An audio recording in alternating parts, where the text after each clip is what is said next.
یہ 4 مہینے ہیں جو حرام ہے اور اللہ نے ان کی فضیلت بیان فرمائی ہے، ان میں ایک محرم ہے۔ اللہ رب کریم ارشاد فرماتے ہیں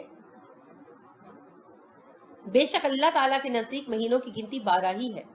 اللہ کی کتاب میں جس دن سے اس نے زمین و آسمانوں کو پیدا کیا اور ان میں سے 4 مہینے حرمت والے ہیں۔ سورہ توبہ کی آیت نمبر 36۔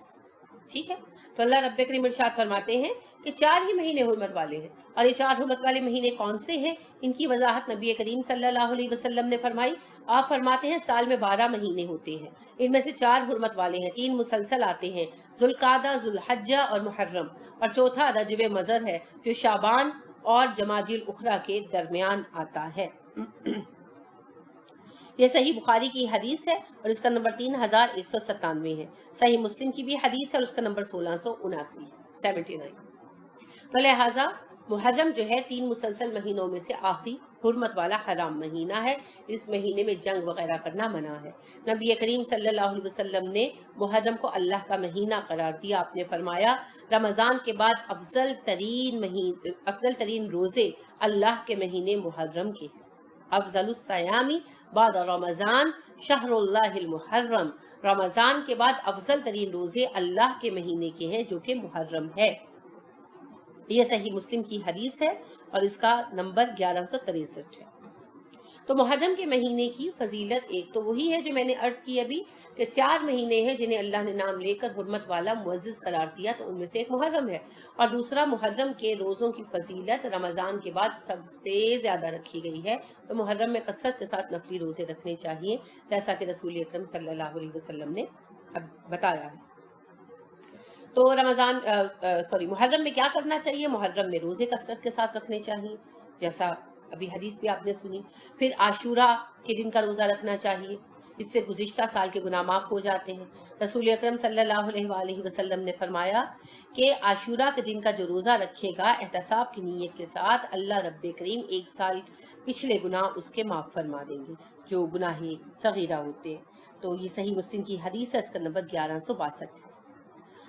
آپ صلی اللہ علیہ وآلہ وسلم نے عاشورہ کی بہت زیادہ جو ہے وہ ترغیب دی، عاشورہ کے روزے کی، اس کی اہمیت بتائی۔ لہٰذا رسول اکرم صلی اللہ علیہ وسلم خود بھی خصوصیت سے رکھتے تھے اور صحابہ کو بھی کہا کرتے تھے۔ آپ صلی اللہ علیہ وسلم نے فرمایا عاشورہ کا 10 محرم کا روزہ رکھو، لیکن یہودیوں کی مخالفت میں اس کے بعد یا اس سے پہلے بھی ایک روزہ اور ساتھ ملا لیا کرو۔ یہ مسند احمد کی حدیث ہے، جلد اول کی، اور 241 نمبر ہے۔ صحیح بخاری میں تواتر کے ساتھ اور مسلم میں تواتر کے ساتھ باب صوم عاشورہ میں جو ہے یہ احادیث آ جاتی ہیں۔ لہٰذا عائشہ فرماتی ہیں کہ رسول اکرم صلی اللہ علیہ وسلم شروع سے عاشورہ کا روزہ رکھا کرتے تھے، مکہ میں بھی رکھتے تھے کیونکہ عرب رکھتے تھے۔ پھر جب آپ صلی اللہ علیہ وسلم مدینہ تشریف لائے، یہ میں حدیث کا خلاصہ بیان کر رہی ہوں، یہ حدیثیں آپ جب کتاب الصیام کھولیں گے تو اس میں عاشورہ کی فضیلت، عاشورہ کے روزے کی فضیلت میں یہ احادیث تواتر سے آپ کو مل جائیں گی۔ لہٰذا اما عائشہ صدیقہ رضی اللہ تعالیٰ عنہ فرماتی ہے کہ رسول اکرم صلی اللہ علیہ وسلم شروع سے عاشورہ کا روزہ رکھا کرتے تھے کیونکہ عرب رکھا کرتے تھے۔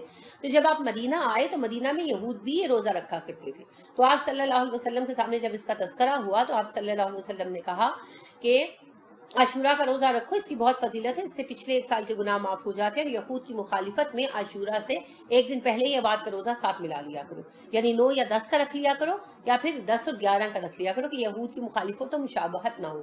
تو عاشورہ کا روزہ یہود کی وجہ سے نہیں رکھا جاتا، یہ تو اس دن کی اہمیت کی وجہ سے ہے اور اللہ رب کریم کی طرف سے اس کی فضیلت ہے۔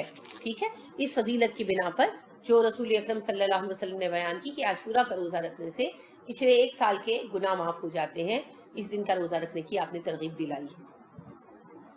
آپ صلی اللہ علیہ وسلم نے فرمایا اگر میں آئندہ سال زندہ رہا تو 10ویں کے ساتھ 9 محرم کا روزہ بھی رکھوں گا۔ تو یہ جو حدیث ہے مسلم کی ہے اور اس کا نمبر 1134 ہے۔ ٹھیک ہے، تو یہ احادیث میں نے اس لیے ایک ایک کر کے بیان نہیں کی کہ پھر یہ بہت لمبا تذکرہ ہو جاتا۔ آپ صحیح بخاری اور صحیح مسلم کے جو کتابیں ہیں اس کی پہلی ہی جلد میں کتاب الصیام کھولیں گے تو آپ کو اس میں موضوع ملے گا عاشورہ کے روزے کی فضیلت، اس میں یہ مسلسل ہے۔ میں نے اس لیے بھی عرض نہیں کیا یہ کہ میں بہت تفصیل سے عاشورہ کے روزے کے بارے میں ایک ایک حدیث وما ریفرنس بیان کر چکی ہوں۔ ابھی میں نے ان کا خلاصہ عرض کیا ہے کہ آپ صلی اللہ علیہ وسلم عاشورہ کی فضیلت کی بنا پر اس کا روزہ رکھا کرتے تھے، یہود کی وجہ سے نہیں، نہ ہی مدینہ آ کر رکھنا شروع کیا، مکہ میں بھی رکھا کرتے تھے۔ البتہ مدینہ آئے تو یہود کو بھی رکھتے ہوئے پایا، تو آپ نے پھر تاکید یہ فرمائی جب آپ کی اس طرف توجہ دلائی گئی کہ اے نبی صلی اللہ علیہ وسلم اس دن کا تو یہود بھی روزہ رکھتے ہیں اور تعظیم کرتے ہیں، تو آپ صلی اللہ علیہ وسلم نے کہا کہ 7، 9 یا 11 کا روزہ ملا لیا کرو، اور اگر اگلے سال میں زندہ رہا تو میں 9 محرم کا روزہ بھی رکھوں گا، ٹھیک ہے؟ تو لہٰذا ہمیں بھی یہ روزے رکھنے چاہیے۔